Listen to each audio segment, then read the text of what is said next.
Hi, welcome to the Bari Nation podcast, where we support the bariatric community with humor, humility, and honesty. I'm April. And I'm Jason. And today we have the amazing opportunity to welcome back one of our friends in the bariatric community, Ked. Hi, Fred.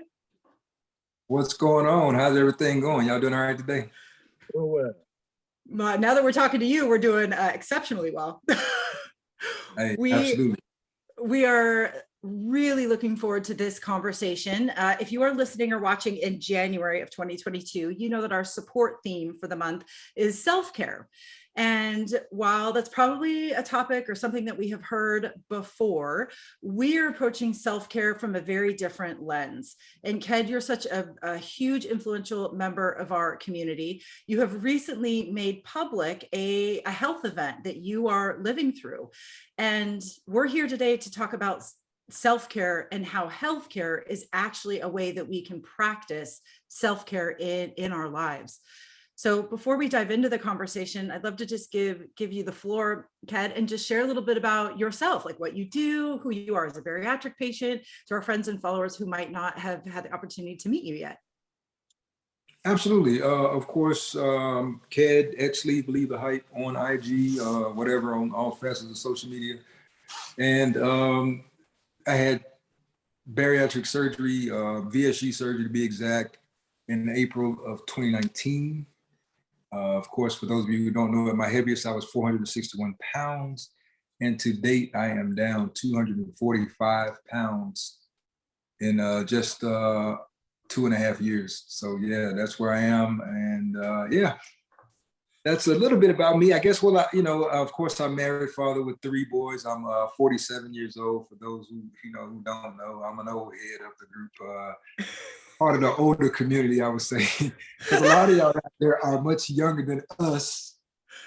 I would say much younger than the 3 of us, because yeah, we represent a portion of that community that's we in the middle there. We in the middle, that middle part of the group. I won't put us up there with the 60-year-olds. Nothing against y'all that's out there that's 60 that's doing bariatrics. I'm not talking about y'all, but Ken ain't there yet. I'm at uncle status. That's where I am. I'm at your favorite uncle status. That's what, outside of that, I'm just enjoying the new life that, the second chance on life that's been provided through bariatric surgery and through my hard work, because a lot of people have had bariatric surgery, but, unfortunately, some people don't have the amount of success that some of us have. But I attribute that to the work that you put in. You get out what you put into it. I'm a firm believer in that. It's hard, but it's fair. When I always say that, it's not gloating or bragging or anything, but I mean, I bust my ass. Point, simple and plain. You do absolutely everything that is necessary to find and maintain your success. And if you guys do not follow Ked on Instagram, highly recommend that you do. His feed is literally nonstop motivation, inspiration, and the truth about all that he has experienced. And one of the things that I really appreciate about you, Ked, is that you show how you continue to live life to the fullest. You have fun. Food is an integral part of your life and your family and your traditions. And you have found a way to do so safely. And you share that with the world on your Instagram feed, on your podcast. If you guys don't know, Ked has an amazing podcast called Sleeve, Believe the Hype. You also launched a seasoning business, which is straight fire. So, I mean, you're doing a lot of things besides, the work that you're doing yourself. You really are broadcasting your recipe for success in hopes that other people can do exactly what you've done, which is lose a massive amount of weight and really live a completely different life. Yeah, absolutely. It gets to be pretty overwhelming sometimes, trying to juggle life, because I still work a full-time job. You still got, my sons are, pretty much adults. I got one that's a senior in high school, but he just turned 18. The other 2, one is 20, one is 24. So, I mean, we still are parents at the same time. I mean, no matter how old they get, we're still parents, and they still do knucklehead shit sometimes. So, yeah, that's a part of it. And just trying to navigate being a husband and enjoying new things that I haven't been able to enjoy in decades. And like you said, as far as food, and I think this is what people misconstrue when it comes to weight loss surgery. They think that, hey, this is the end. And I was guilty of it too. I went on this big food funeral bender where, you know, I'm going to eat everything because I'm never going to be able to eat this stuff again because there's so many negative stigmas attached to weight loss surgery. And I found out once I had the surgery and went through my stages, you know, pureed liquids, all this good stuff, got back to solid foods, I found out that was all bullshit. It was all a big pile of horse shit.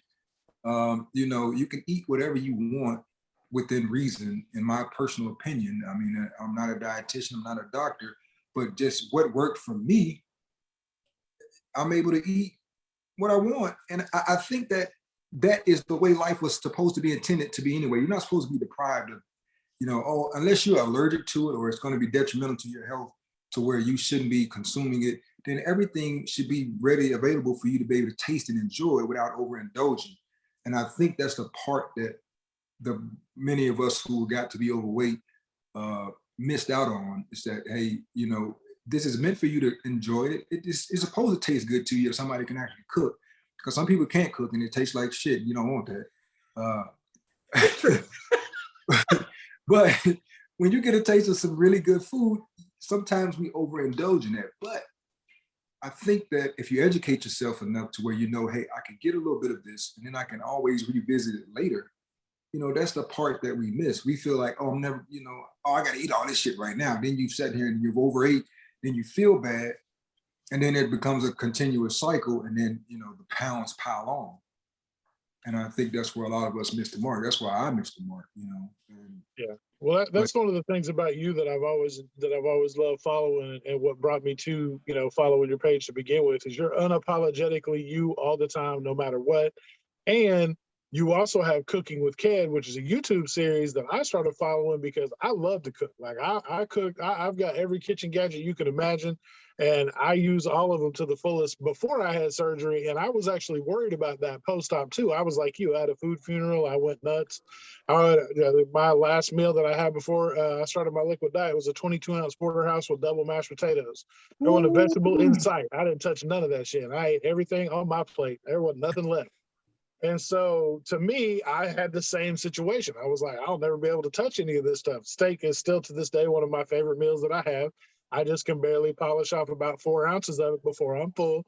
And that's fine with me. Like, so watching you be able to cook the way you do with such joy and passion and put it all together and plate amazing, you know, dishes that you cook like you do, led me to believe, you know, that was kind of like my life after death, so to speak. Like I had this second lease on life, but I could still cook things that I wanted to cook. And it doesn't always mean that I have to eat the things that I cook. I can still cook for other people like I want to, and only enjoy either little bits of it or not enjoy it at all.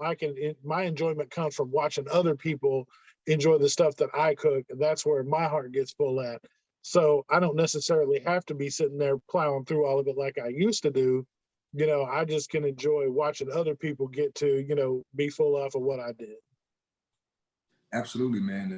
And I think that going into, I know we're going to jump into this here in a second, but I just think that that's another thing that we need to address in the community, is that there's no need for food funerals because we've done enough damage. And we're doing more damage because we're getting ready to go have the surgery and we're going to indulge on things that we think that we're not going to ever be able to eat again. And in doing so, we're really super overindulging in it, more than what you would have done prior to. You know what I'm saying? And I think that a lot of people put themselves at a greater risk than what they think or what they know is going to happen to them even before you get to the surgery. I mean, and yeah, that's something that needs to be discussed in the community so people can stop doing that. You know what I'm saying? Because well, yeah, because for me, I had 2 weeks to work off my food funeral. But some of those people that I've seen these days that have like their liquid pre-op, like liver shrinking diet, they're like, yeah, I just have to quit eating like 3 days before and have a couple protein shakes and I go in for surgery. And I'm like, had I done that to myself and only had 3 days, so like that shit would still been in there. Like I wouldn't have got that out by then. steak alone takes long to digest. So you know that shit was gonna be there. Well, and I think too, is Jason, you've shared this story before, but a lot of us in this community, our identities are wrapped up in our ability to consume kind of this superhuman amount of food. So Right. when you're looking at, oh my God, that's not going to be who I am anymore. Are people going to not like me because I'm now, like that's one of the things that I did. And then you get into that mentality once you commit to surgery, like you said, Ked, now we're like beyond overindulging. Now we're just adding layers of complexity to our eating, situations and attitudes, and it could just do a huge amount of damage before surgery and even after. Right. Yeah. It does. It does an insane amount of damage, more than people know. Yeah. Well, and that's really what our conversation today is all about. So we are going to talk about self-care from the lens of healthcare. And we're really thankful that you're willing to talk about this, Kat, and share your story, because we know it's going to inspire so many people to put healthcare at the top of their self-care list after they hear your story and they understand what you have been going through. So if you're ready to dive in, let's do it. Absolutely. All right. So we always like to kind of start our podcast when we're talking about a subject like this, with like on the same page, so that we're speaking the same language. So a definition that we're using for self-care is the practice of taking action to preserve or improve one's own health. So before surgery, Ked, what were some self-care things that you did for yourself, or did you do any type of self-care before you had bariatric surgery? Self-care for me before bariatric surgery was eating. I felt like I was treating myself. Oh man. And don't get me wrong, it's not like there were problems or issues. It was just the fact that I was a fat kid that loved cake. I love food, and I say that to the end. There's a certain TV show, I won't say it because I don't want any trouble or backlash to come from it. But if I watched the said show, I hated it in the beginning. My wife watched it to no end, and I would never watch it being an overweight person. I watch it now, and I'm even more disgusted a lot, of the way people are portrayed. And I feel like that it puts a negative connotation on overweight people in general, because all of us are not like that. But everybody on this show has the same story. It starts off with a sob story. Then, you see them when they go and eat. And it's like, the music is the sappy ass music is playing, and they're sitting there gorging and eating all this fucking food. And it's ridiculous. It's ridiculous. And then it's like, okay, we're getting ready to go see the surgeon. Some people have to travel, and like they get into the vehicle and they're not even 10 minutes on the fucking road. And it's like, oh, we got to stop so I can eat.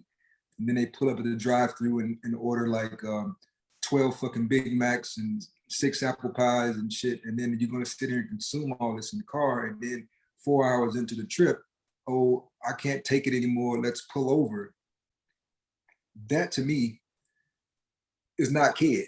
I never went through any of that. That's not who I was. And when I say, health, self-care, I just felt like you work all week, you feel like you should treat yourself.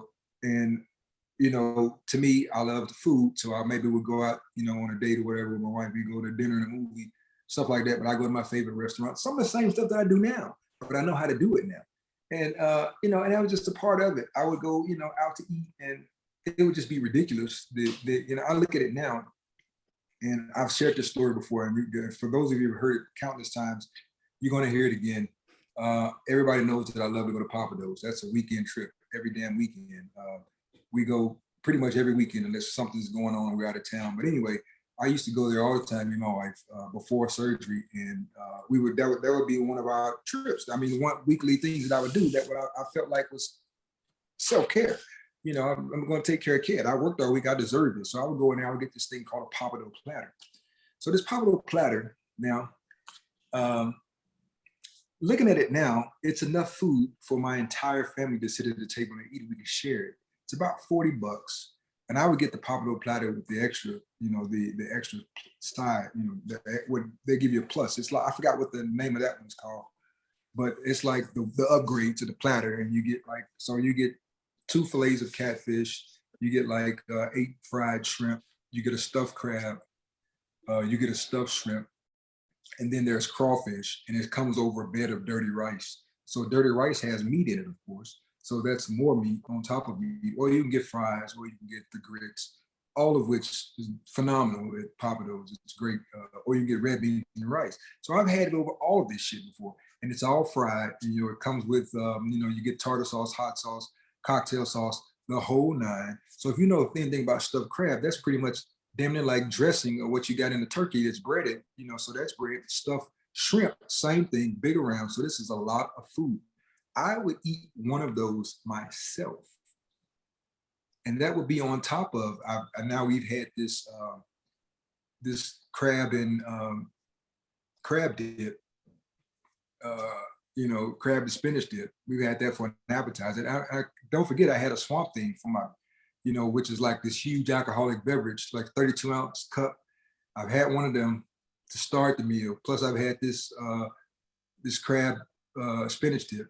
Then I'm consuming the Poplarville platter, and shit afterwards, I'm going to have me some dessert, some creme brulee or some shit like that. I love Cajun food. So you got to wheel me up out of here now. I'm overindulged. And to look at it now, I'm disgusted by it. Like I said about this show, because I'm like, damn, kid, you actually ate that much food. That's a ton of food.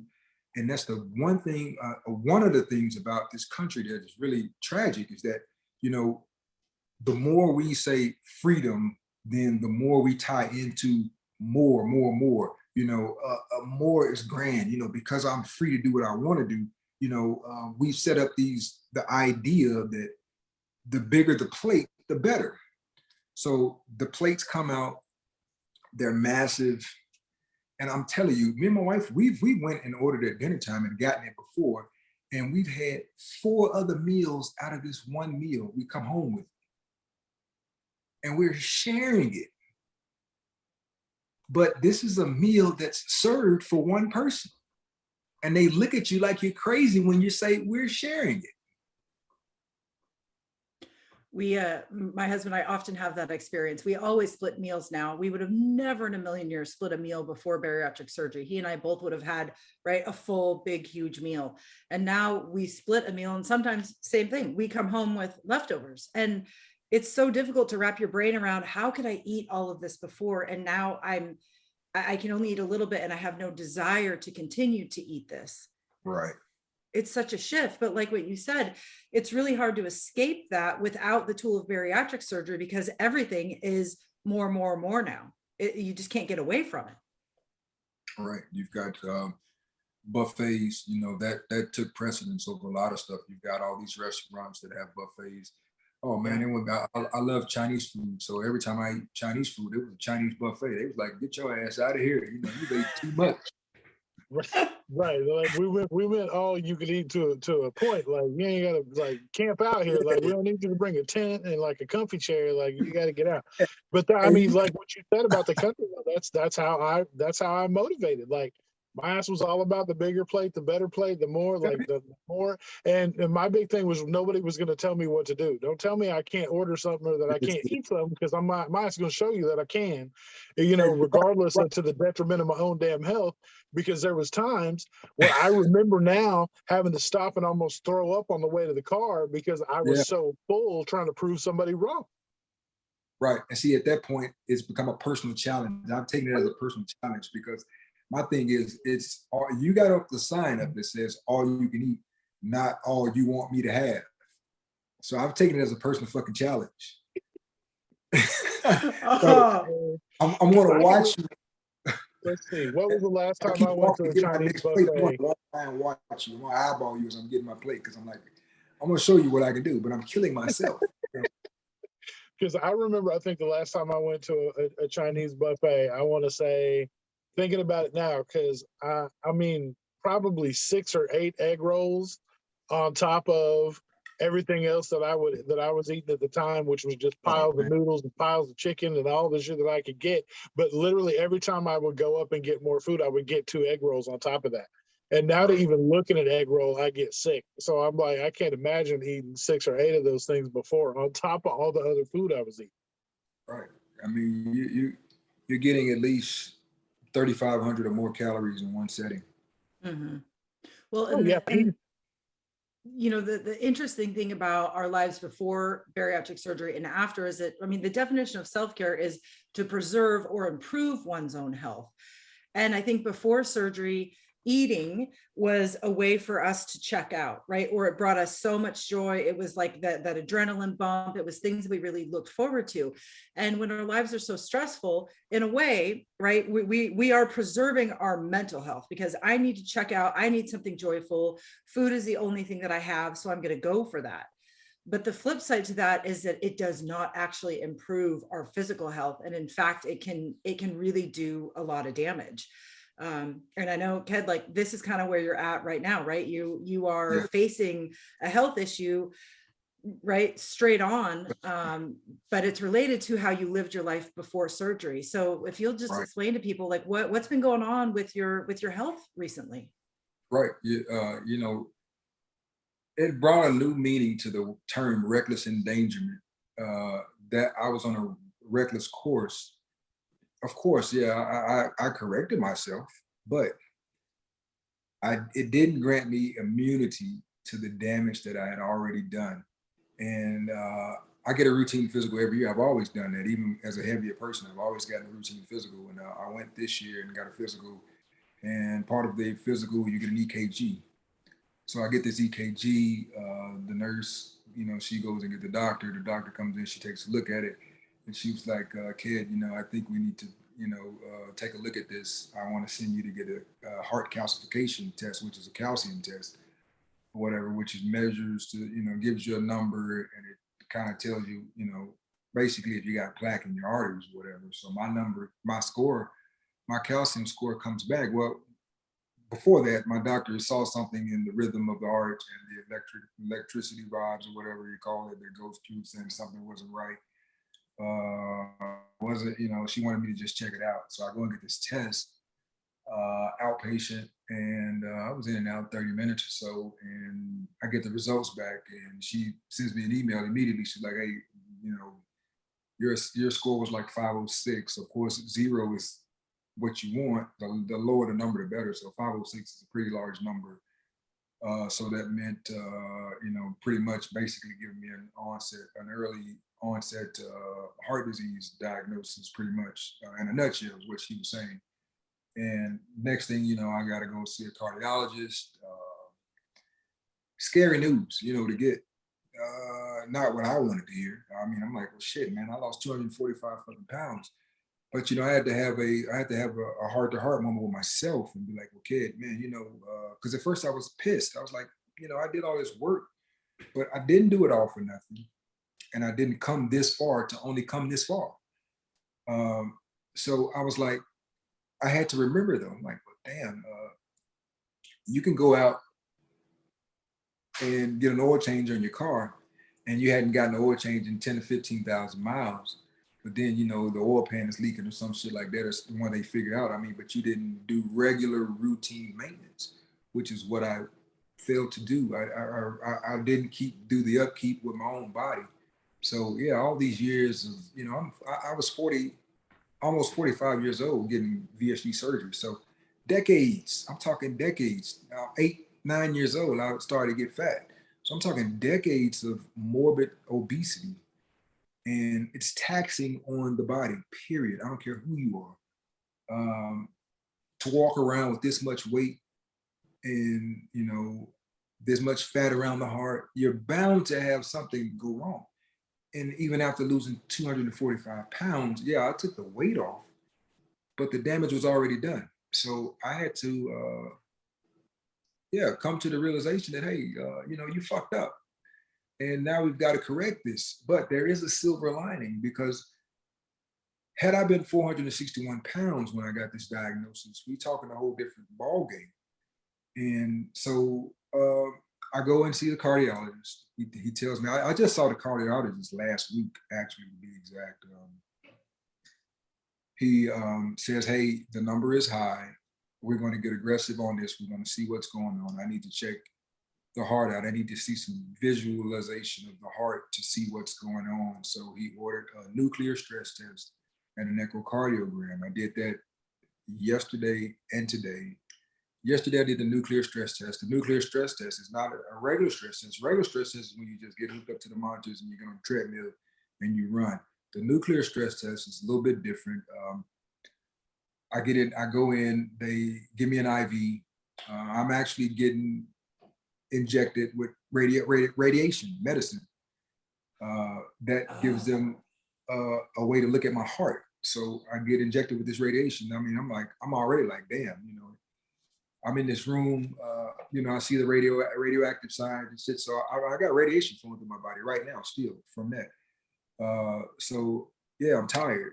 I get this radiation and then I go, I sit there and drink water for a little bit, let it get to my system. Then I go into this room, lie down. It's almost like an open MRI machine, but the machine moves around and it moves around the heart and it takes, you know, all these pictures or whatever.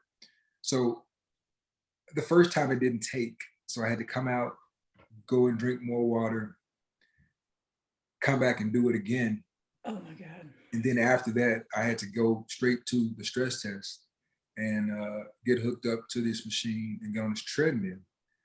And I do this treadmill test and they increase the speed every 3 minutes. But now the great part about that is that they were like, okay, Mr. Barrett, are you tired? I'm like, no, I'm good. Let's keep going. It's like, are you tired? No, I'm good. Let's keep going. And then the nurse was like, do you do a lot of walking or something? I'm like, yeah, I work out quite a bit. And she was like, I can tell because most people have quit by now. Because this treadmill, it's a regular, it's a medical treadmill, but as the speed increases, the incline keeps going up. And pretty much I'm holding on for dear life. And then at the same time, I've got to stick my arm out every 2 minutes so they can take my blood pressure. And she's like, but your blood pressure, you know, it's going up, but it's not way up. Like some people that would, you know, that their heart rate goes up and they're so obese that now we're in danger because they've had to shut it down. And she was like, okay, well, I went going until they stopped it. Nice. And, you know, she was like, wow, you know, this is crazy. She was like, your cardio, you know, cardiovascular is great. But I attribute that to riding this bike because I don't do a lot of running, but I do a lot of bike riding. And I, you know, I really got into bike riding. I was into it a lot as a kid, but as I got heavier, I couldn't really do it anymore. So I loved it as a kid. But then right around the time that I was considering weight loss surgery, I was listening to when LeBron James was playing for Miami Heat. He rode his bike every day to the arena. He didn't drive, he rode his bike. And I was like, damn, that sounds like that's so cool. So that kind of was a catalyst for me to get into biking. And I started riding before I actually had the surgery. But then once I had the surgery, I just got better and better at it. And I just kept doing it and kept doing it and kept doing it. And so now it's like a regular part of my routine. That's what I do. And so I think my cardiovascular health improved because of bike riding. And so that was the greatest part for me for yesterday was that, hey, I got in here and I did this. So that kind of, and then, you know, I get off this treadmill and I go back, get more radiation and go back for the second part of this test where they're looking at the heart. And, you know, she was like, well, Mr. Barrett, when do you have to come back? I'm like, I got to come back next week. She's like, well, you can go ahead and keep that appointment. So I didn't know how to feel about that because I'm like, well, if it was really fucked up, then they might be like, well, you need to come back tomorrow or you're not going home. Mm-hmm. And then I felt like, too, because they kept asking me when I was on this treatment, well, are you having chest pains? No. But it was like, well, your calcium score is this, but are you having, no. I'm like, no, emphatically, no, fuck no, I'm not having chest pains. Let's keep going. Because at this point, I'm ready to go home. Mm-hmm. You know, so I'm not going to stop. And then I felt like in my mind that if I stop, then we're going to have to do it over. And she told me after the fact, no, if you just had to stop, we would have just stopped. But then at the same time, I'm like, well, that wouldn't really be showing a true test of my stamina. By the end, hell yeah, I was getting tired. I was about ready to stop, but I just, you know, I was able to make it through. And so that I felt like that gave them a good enough reading so they can get whatever they need from that. And then I went back and did the second part of the test. And of course, by this time I had drank about 8 bottles of water while I was in there. Man, you're talking about pissing like a race. And I mean, all afternoon, I'm like, and they kept saying, okay, we're ready for this next part. I'm like, no, I got to go to the restroom. You keep making me drink all this damn water because I had to be super, super hydrated. And I had already drank about 5 or 6 before I got there. So, I mean, yesterday, man, yeah. That's taxing. it was very taxing. You definitely hit your water goal yesterday. We can be assured of that. Now, whether or not you kept any of it because you let it I all didn't go, have well, nothing but that's what clear remains to be water. seen. No hint of yellow at all. It was nothing but clear water. That was it, bro. It was crazy. And then today I went and did the echocardiogram, which is pretty much an ultrasound. Less taxing, less grueling, but it was still a process. I'm just tired. I'm over it. I'm just ready to know what's next. Worst case scenario, I guess, then they would have to be doing some type of surgery if there's that much blockage. I'm not sure. Or they could be doing something like a balloon angioplasty or stent, something like that, all of which is outpatient except for the surgery. I'm praying for we're not doing that. I'm really praying that whatever we can do, it can be handled maintenance wise without, any type of stent, angioplasty or anything, just maybe medication or whatever, or something like that, or not even that. I mean, if I just, and change some diet, I don't know. But I mean, there is somewhat plaque there, just a matter of how much, and they're trying to make sure that also too, with that echo, just make sure the valves and stuff are opening and closing like they should, and there's no damage or no leaks and stuff like that. So yeah, just pray for the best. By the time y'all hear this, though, I should know exactly what's going on. I think there will be a lot of people that are very excited to follow your journey for the first time, or much more closely now that they know that you are, that you're moving through this. Because really, Ked, what you're showing us is an example of how to confront these issues as they arise. And it's not that you're not scared or angry or upset about it. It's that you're working through those emotions and through your situation now, simultaneously just saying, nope, this is reality. If I don't deal with this, bad things could happen. And like you said, I didn't come this far to come only this far. Your story is not over. Like you have so much left to do in your life. Yes, this is disappointing. And I that's one of the things I want to ask you is like, how do you deal with this? But at the same time, you're saying, I got too much to live for, and I have so much more that I want to do. So my only option is to just accept what's been placed in my path and deal with it. How have you dealt with confronting your past, and how did you get to the place where you are ready to just move forward and go face this head on? I mean, honestly speaking, it took a moment. Seriously, I mean, I still haven't really just fully moved past it. I mean, I get angry as I think about it because I'm like, damn, you always saying, wish I could turn back the hands of time. You can't. I mean, at this point, I really have to move on. It's nothing I can do about it. I mean, yeah, I'm going to constantly think about it because that's just who I am. I mean, I'm OCD when it comes to certain stuff, and that's just one of those things that I'm OCD about. And it nags, it just nags at me. I'm like, well, damn, you could have done things way differently than what you did, but I didn't.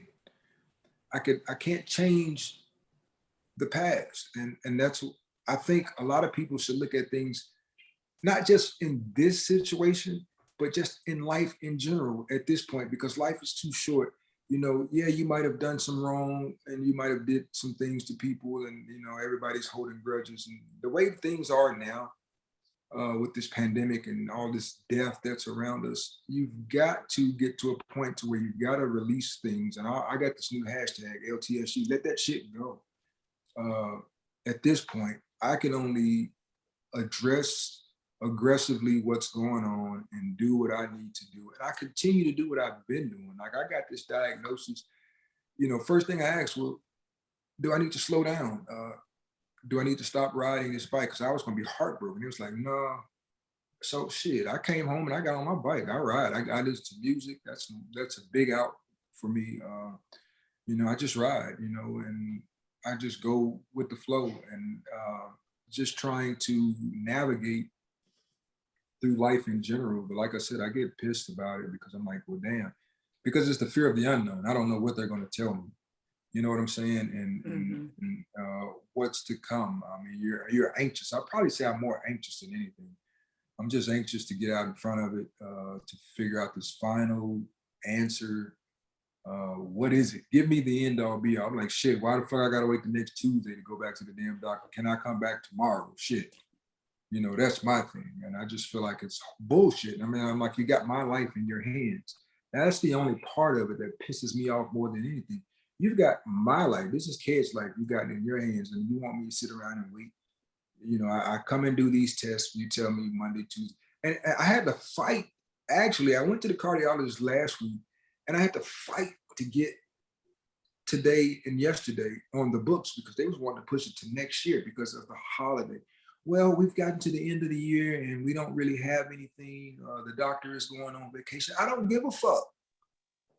He just told me that I got to have a nuclear stress test and an echocardiogram. He's giving me this shit for a reason. You figure it out. My wife was standing here. She was actually going off.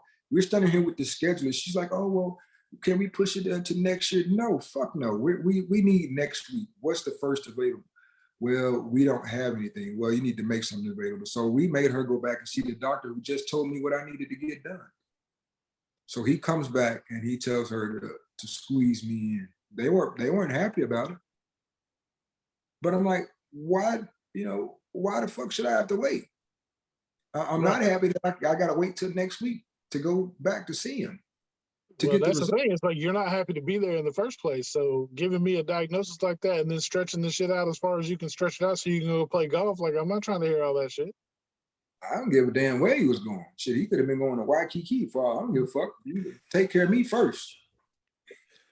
As long as I know what my diagnosis is, you can book your plane tickets after that. I don't get it. It don't bother me. But I mean, that's the thing. You kind of get to a point where, like you said, the fear of the unknown is bad. But you also kind of get to it. Like I know myself, I would get to a point where I'm kind of like blaming myself for being in the situation in the first place. Like if I just would have done something different, you start what ifing yourself to death, and then the negative self-talk can start creeping in too, which makes it even harder to get up off your ass and go to the doctor to even get it looked at in the first place. But then when you really start diving into it, it's like, in your case, time is of the essence. So you really can't sit around so long and hum yourself to death, because you got to get there and figure out exactly what it's going to take to get you better. Because, at the end of the day, that's the whole goal. And if you sit around, poor, oh, woe was me too long, you'll, oh, woe was me your ass into a situation you can't reverse. Well, you know what? The crazy part about this whole thing, Jason and April, is that this is the very reason why people that have been in our shoes don't go and get things done, because of the judgment that comes along with it. This doctor be like, well, I don't care about your sense. I mean, I'm sure that he didn't say this to me. I'm sure this is what they're thinking. I don't care about your sense of urgency. If you didn't overindulge, you wouldn't be in this situation. To hell with that.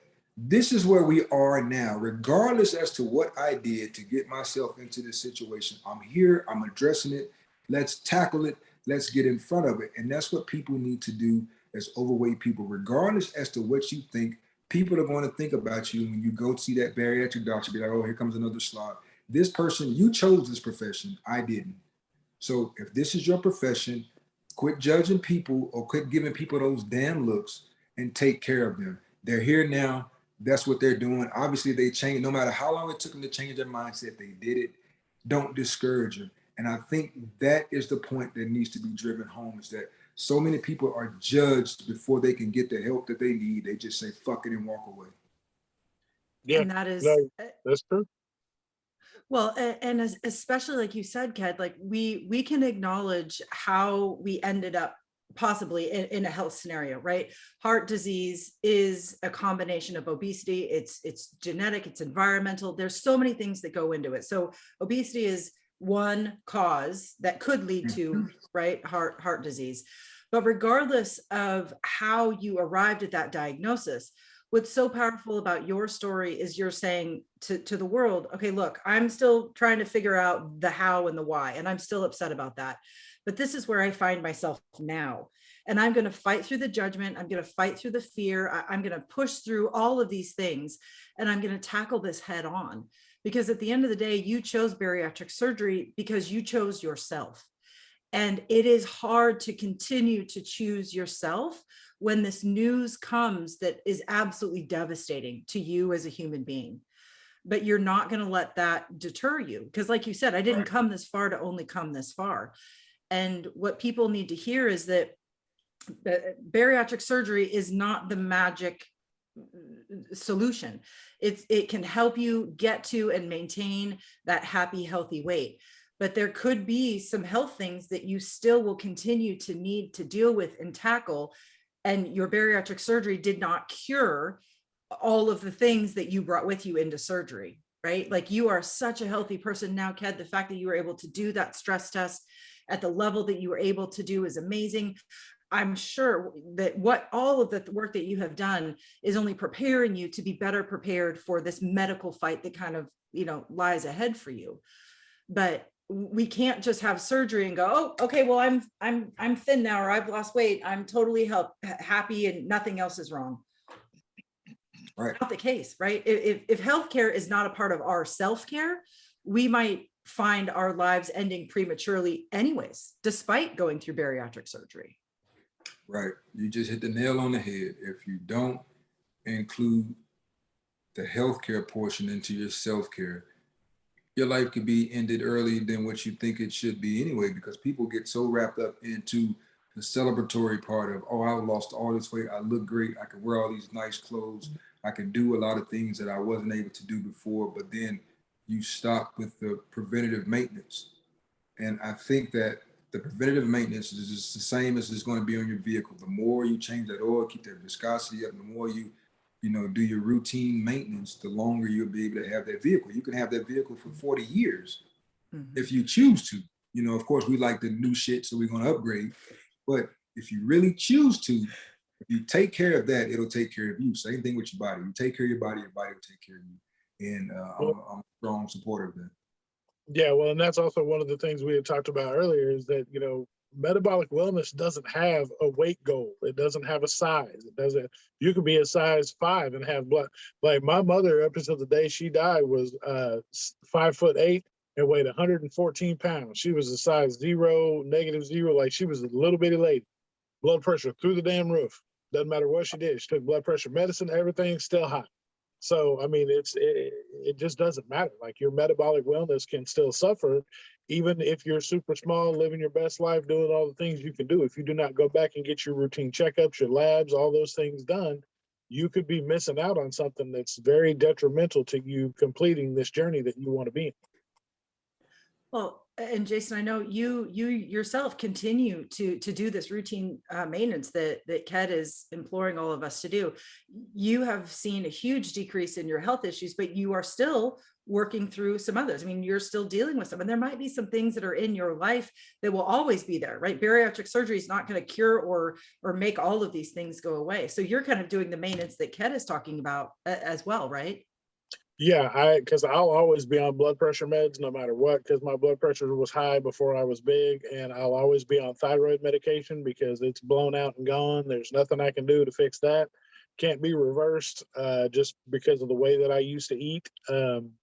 So there's lots of things, as far as those go, that those meds will never go away. I still have about a $60 every 3 months, because I'm on 90-day supplies of meds, and I'm about $60 every 90 days. I go in and pay my bills and do my thing and then keep it moving. But I mean, yeah, I honestly, I've got to keep those checkups coming because of that same situation. Like, I've got these different things I got to deal with, and they'll never go away, even though I've lost the weight and did the work. But I mean, small price to pay. At least I'm, there's lots of things that have gone away. I'm no longer pre-diabetic. Lots of those things, my leg swelling and all that stuff's gone down, and all that stuff has come, full circle. Because I went and saw a doctor at one point that said that my legs were swelling because I literally had so much fat that was choking off the veins that the blood couldn't flow correctly.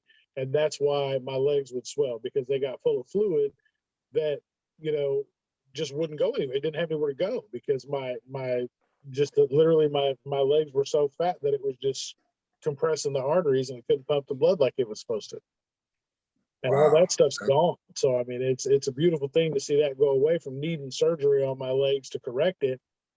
They literally were going to reroute the flow of my blood through my central vein system because the veins in my legs couldn't handle it. Like, it would put all the trash down to the bottom and couldn't bring it back up to my heart to clear it out like it was supposed to filter it all out.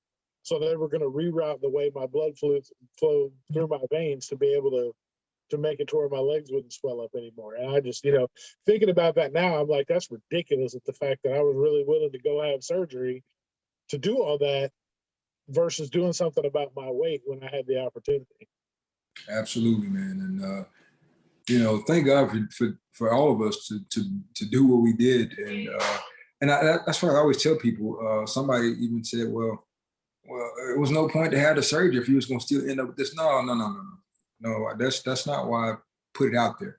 And that was another reason why I was kind of hesitant to put it out there, because I didn't want people to be like, well, he had the surgery and still look what happened to him. No, I'm letting you know that you're not going to be absolved from anything that's going to be that you already done. Damage was already done. I mean, you could be remorseful from robbing a bank, but you still robbed the bank. You got to pay restitution. Yes, Oh, that is spot on. Well, and that was the word that I kept looking for, absolved. We are not absolved of our quote unquote sins of the past, right? Like how we were living before bariatric surgery is going to carry with us. Some things, sure, we can get washed clean of, but other things we got to pay the piper. And yeah, and just the fact that really all three of us, right? That definition of self-care is the practice of taking action. And even though we have all had bariatric surgery, we continue to take action when it comes to our health. We want to understand our bodies. We want to understand what's going on in our bodies. And when things come up, we want to become aware of them and address them. And I'm sure, Ked, too, like as you continue on down this journey, there are going to be things and changes that you're going to make in your life. And maybe you already have made those changes, but it sounds like you are ready and willing to do whatever it is to continue to live your life to the fullest. Oh, absolutely. Yeah, I'm ready to do whatever, because I'm not, like I said, I didn't come this far to only come this far. I got too much stuff I need to do. I'm willing to cut whatever else they tell me to cut. If you need to cut doing this and doing that, hey, it is what it is. I have fun. It was fun while it lasted. I'm done with it.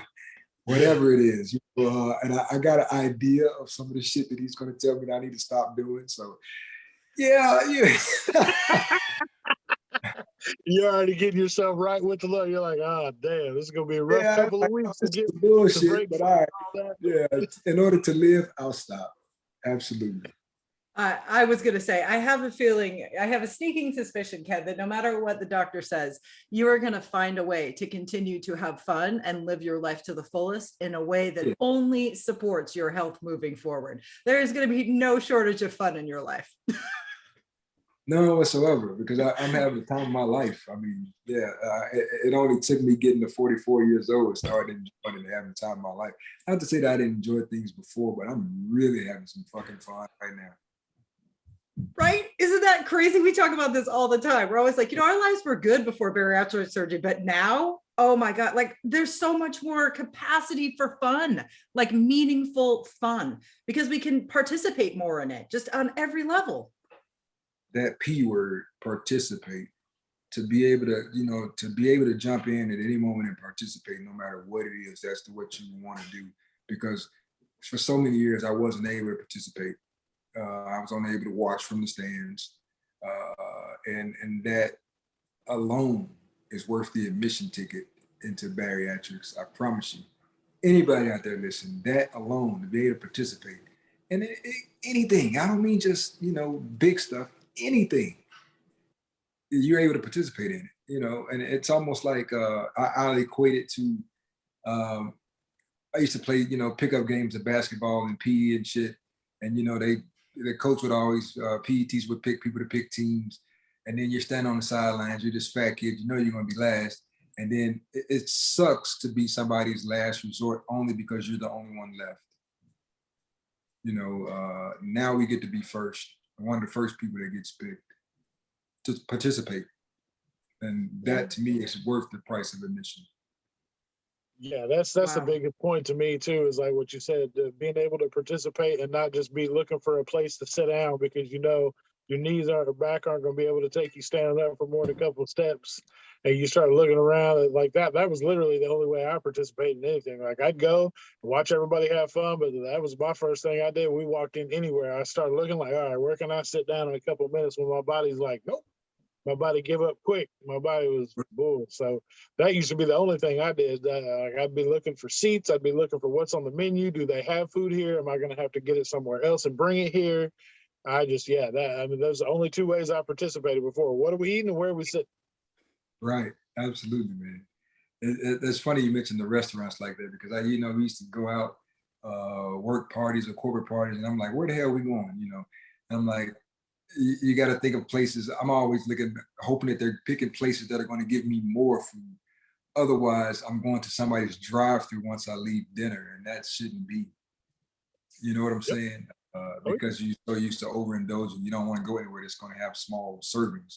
Like I stay away from certain restaurants because I knew they only fix smaller plates, smaller portions. So That's yeah, that upper echelon bougie shit. We don't do that. We don't play that here. You better not sit me with one little quarter of sponge cake, like a little in the center of the plate. If the only thing that touches the outer part of the plate is the drizzle that y'all spread across the shit that you give me to make it look better, we got a big ass problem. Like I need the plate. I need to be touching the circumference of the plate that you give me. Otherwise, we're gonna have to talk about it. Right. I got to have enough to feed my shirt. I got to get food on my shirt. So I need enough for me to eat and for my shirt to eat too. I hate this little bitty portion shit. Oh my God, I'm dying. I'm dying because it's so true. And it's just so different from the lives that we all lead now. But hey, we can look back and just say, that was where I was and this is where I am now. Yeah, absolutely. We're good. Hell yeah. Oh yeah. Thank God for deliverance. Oh, isn't that the truth? Well, Ked, we always love to give our guests the floor at the end of the episode. Is there anything that you felt left unsaid? Is there anything that you want our listeners and our friends to hear from you? I just, like to leave people with the same thought that I leave on my post pretty much every other day or every day. You're going to know when you get to that breaking point, but even then, people get to their breaking point, but they're still not broken because they continue on broken, if that makes sense. They continue doing what they're doing broken, but you're not really broken. But when you're really broken, you change it. When you change your mindset, you're going to change the game. I don't give a damn what it is, because you've got to wrap your head, that brain up there.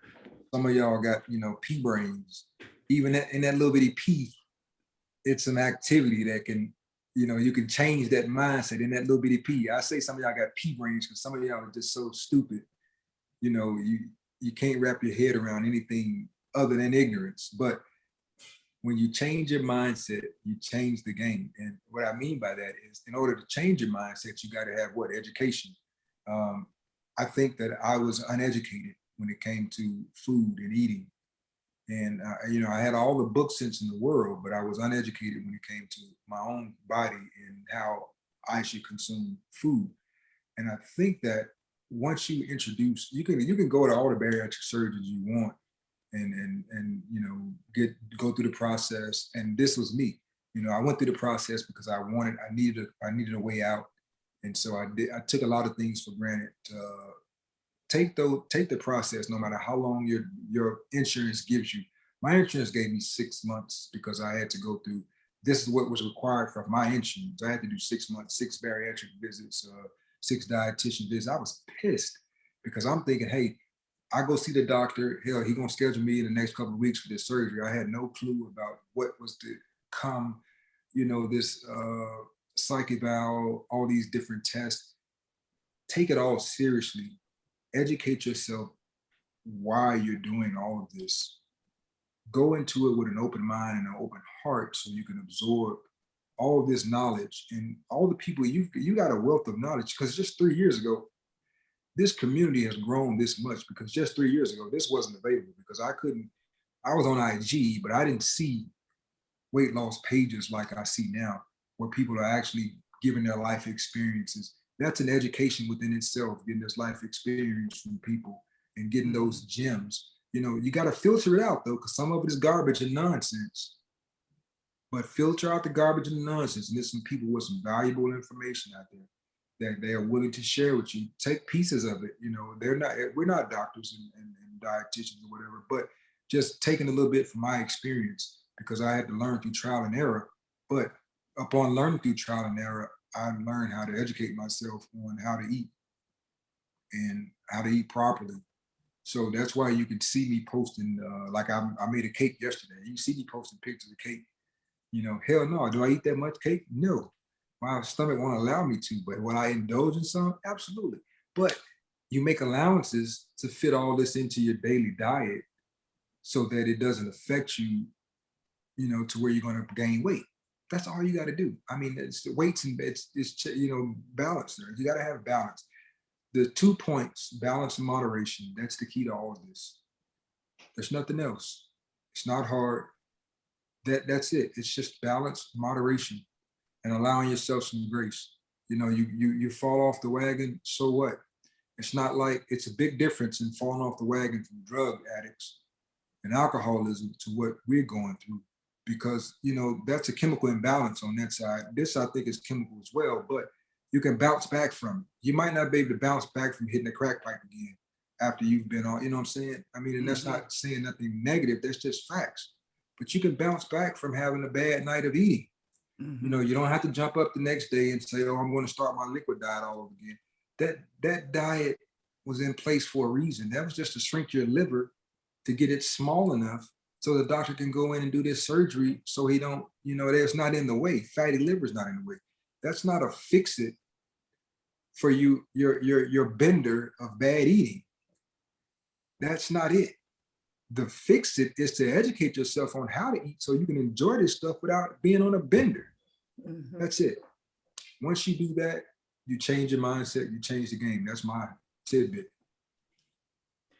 Ked, we cannot thank you enough for your time. What you pour into this community is invaluable. And the fact that you are just so open and honest with everything that you go through gives hope to so many people. As we always say at Berry Nation, like, we all kind of have to share our recipe, because somebody else might not need or want to replicate my recipe, but I might have an ingredient that they need to take into their own to make it their perfect recipe. And if we have the confidence to share our stories, we are sharing our recipes, and we're helping everybody in the process. It's just amazing. Absolutely. 100%.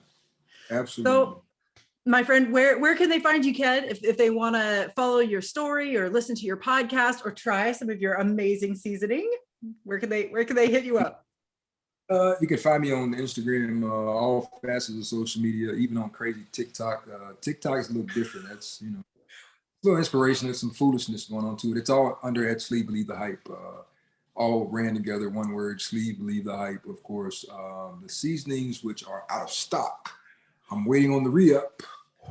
So, you know, I'm waiting on the re-up, as they say, you know, like I like to say that because I watch a lot of movies and stuff with drug dealers and stuff, and they always say the re-up. The re-up is coming. You know, that means the restock of drugs. So yeah, the re-up on this seasoning, it's coming. Probably early January, I have more. I've also, now that's at hypeseasonings.com. That's the, you know, the offshoot company from the Sleeve Believe the Hype LLC. I've actually went about this the right way. Got this license and all this good stuff. I'm trying to build something here. So yeah, the first seasoning that I did debut was the Memphis City Blues Gourmet seasoning. It's a great blend. You can put it on everything. It pairs well with a lot of different stuff. And it's just one of those things where, you know, being a guy that loves to be in the kitchen, I experimented with different seasonings and stuff. And it's just, Memphis City Blues is a combination of a lot of stuff. And it started out as a fry seasoning, believe it or not. It was just something I was putting on fries in the beginning, just to kind of give fries some flavor, because I was a big potato connoisseur. I love French fries. So I was just, you know, I'm like, let me see what this tastes like. Then I would use one seasoning, and then I'd come behind and invest it with something else. And I said, holy shit, this is really good. So how about if you just put it all together and see what it tastes like, and then add a few things here and there. So it went through a trial and error. So that's what Memphis City Blues comes from. It did very well in the beginning. I did a soft launch just to see what it would do, just see what anybody even be interested in it. So yeah, I did really well with it. I sold out.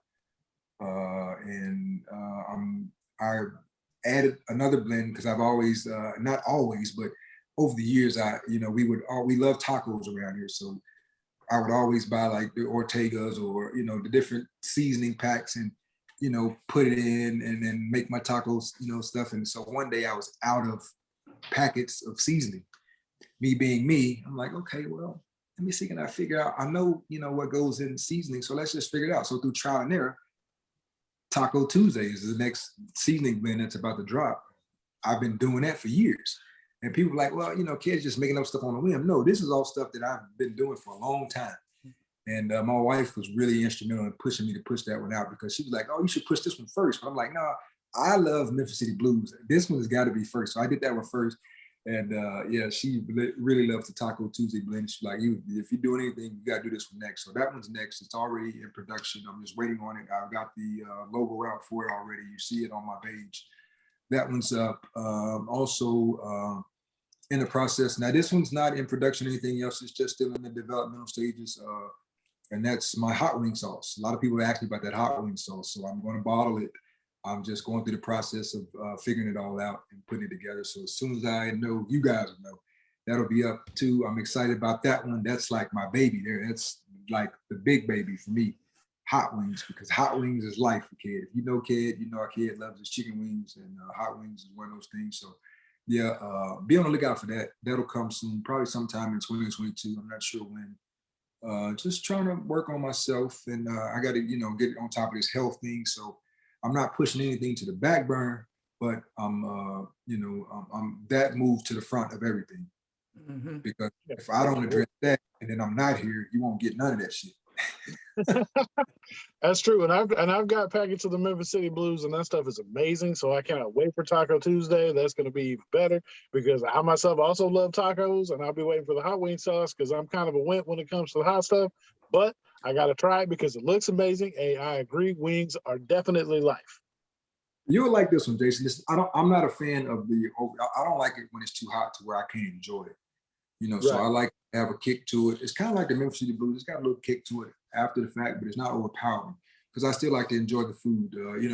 Prime example, we went out for drinks the other night, and certain places you go for drinks, people feel like they're going to impress you with their bartending skills by putting too much alcohol in it. And this was even before bariatrics, I enjoy the flavor, the whole combination of the drink. Like, I love margaritas, but don't give me too much alcohol, because I can't enjoy it. And I really can't enjoy it now, because we got, our tolerance is lower. So, mm-hmm. I mean, I like to taste the blend of the margarita with the sweet and sour, whatever's in it. I want all that flavor. I mean, give me my alcohol, but give me what it calls for. And so we were out over the weekend, and we got margaritas, and they were just like ridiculously, it was nothing but Don Julio. And I was like, damn, I should have just give me the bottle. Let us hit it from the hip. There's no flavor in this shit at all. Right. And so I was pissed. And people look at you like you're crazy, because they feel like, well, don't you want the alcohol? I mean, yeah, I do, but I'm not a drunk.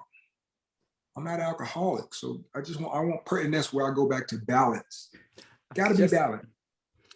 I was just going to say that is like your word, Ked, balance, because you love it in all aspects of your life, and you strive for it, and it comes through with everything that you do.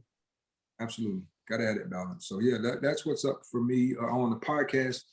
It's Sleep Leave the Hype podcast. That was like the beginning for me that started all of this. I started actually in October of 2019, a few months after the surgery. And I'm not really new to podcasting, because I've hosted a radio show, Classic Hip Hop radio show, for like 10 years. So I'm not new to that. So that was just something that I felt like I should be doing, because that was where I think my calling was to help others. So that is found on all all facets of wherever you get your podcast fix at, be it Apple, Spotify, Google, Stitcher, Amazon. I've even heard of it. It's on some crazy new streaming sites that I never heard of before. I'm like, okay, it's there too. Thank you. Right. There's so many. So it's like hard to keep up with. That's why those RSS feeds are great. I'll publish it one place, and it just gets pushed out to the world. It gets pushed out, and people pick it up. So it's in different places, and I just find it crazy to see that it's doing very well in Russia. Who would have thought? Who's listening to me over there? I know. Get those numbers. It's doing very well in India.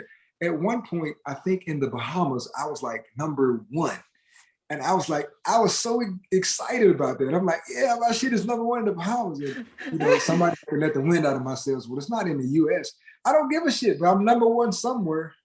#1 somewhere. Be like, who in the Bahamas knows you? That's Right. your follow-up You question. know your ass in the Bahamas. Where's your stuff in the Bahamas? Dude, when we started looking into that kind of stuff, and I started seeing like people in Bahrain and Australia, like we're blowing up in Australia, which is awesome because that's amazing. Just to know that somebody in somewhere that's not, you know, knowing that people in the U.S. alone, somebody in another state that, you know, knows who you are and listens to you and actually, you know, gets value out of the things that you say is cool. But to hear that now we're like, to say that we are a global podcast, it kind of blows your mind.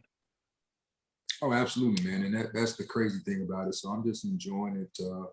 I just started season 3 of the podcast or whatever. And I didn't even attach seasons to it in the beginning, but it just got to be so many of them. I mean, it's like I'm almost at 70 podcasts.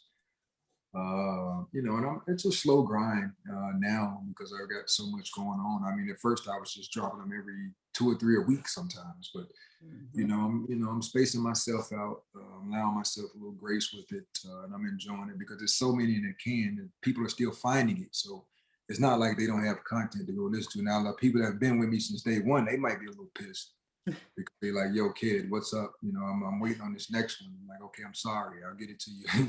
As quickly as possible, but yeah, it's a work in progress. So yeah, that's out there. But yeah, I appreciate it. And the website is, of course, Sleep Believe the Hype podcast.com. I think, or it might be just sleepbelievethehype.com. No, Charlie, I can't. I'm old, so I can't remember. One of the two. You've had a stressful couple of months. Don't worry, friends. We will link all of this in our show notes. So to find Ked, all the places that he are, just head to the show notes, head to our Anchor homepage or wherever you get your podcast from, and it will be linked right there in those notes. And yeah, Jason absolutely raves about your seasonings and all the things that you do. Again, we know it's a lot, but the fact that you're willing to share your story with our community just means the world to us and to everybody else that's listening and watching. So thank you so very much for joining us, Ked. It means a lot. Thank you both. I appreciate it. Definitely. Yes, sir. All right, friends. Well, this will do it for us. Thank you again for being a part of the Barry Nation world. Thank you for listening. Thank you for watching. If you are looking for an extra layer of support, consider joining the Barry Nation membership community. We have over 15 experts that teach live courses, lead support groups and cohorts in Barry Nation. We've got live classes. We have peer-to-peer supports. We have support guides. We have an on-demand video library. I could go on forever, but there are so many supports that live there for our members. If you're interested in joining, just head to barrynation.com and click join. It's $29 a month. We have 14 days to give it a try before you commit to anything. So lots of support there. We also do our shout out Sunday. If you just want to celebrate your success or share your story, submit it. There's a link in our Instagram bio. There's a link on our website. You answer a few questions, you upload a picture, and we share it out to the world every Sunday, and that's open to anyone to participate for free. Okay, for free. Oh my gosh, yes. This is not yeah, you don't pay us, we don't pay you. It's none of that. It's literally just, oh, here's an awesome story, we want to share it with the world, and we call it Shout Out Sunday. It's so rad. It's like our favorite day of the week is Sunday, hands down. Yeah. All right, Jason, my friend, you want to take us out? Yes, ma'am. Ked, I want to thank you again for your time. It is invaluable as always, as your knowledge is. And we thank everybody for all your support, your likes, your shares, subscribes, all the things that you guys do to keep us moving and share us with the world. We appreciate it because at the end of the day, helping you guys is helping us, is helping you. So it's a beautiful circle that we love to go around in. And don't forget that you can also leave us your ratings and reviews on the podcast, on any podcast player that you find us on, as well as our YouTube channel. Ratings and reviews there as well. We appreciate all of those things. On the Anchor app, you can also leave us voice messages that we can incorporate in future episodes of the podcast, which we love doing because hearing from you guys is amazing. And just remember, at the end of the day, guys, you've got this, we've got you, and we'll see you next time. Awesome. Thanks, Ked. Bye-bye. Thank you, guys.